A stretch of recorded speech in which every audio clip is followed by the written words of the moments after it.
नमस्कार। भौतिक पूर्वाधार तथा यातायात र शहरी विकास मन्त्रीज्यू, चिया खानुभयो? मैले भर्खर खाएँ।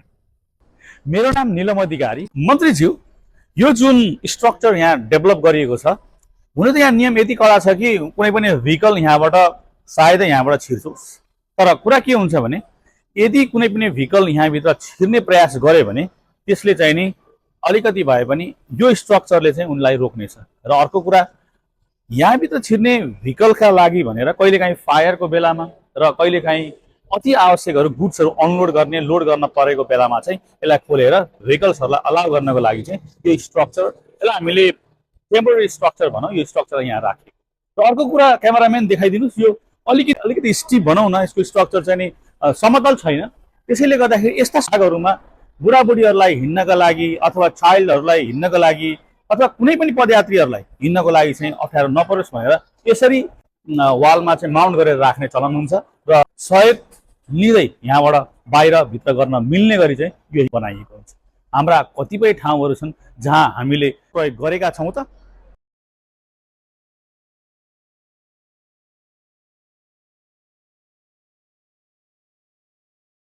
भौतिक पूर्वाधार तथा यातायात र शहरी विकास मन्त्रालयलाई सहयोग पुर्याउने उद्देश्यका साथ हामीले एकैछिन है, म पानी खान्छु। पानी खानुभयो?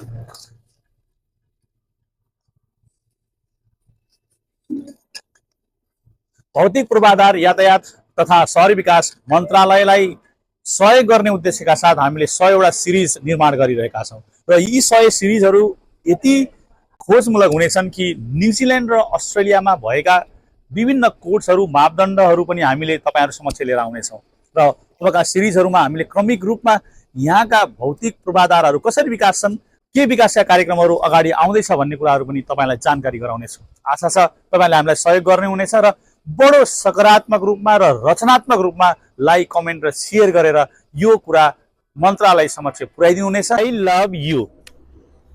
Love you.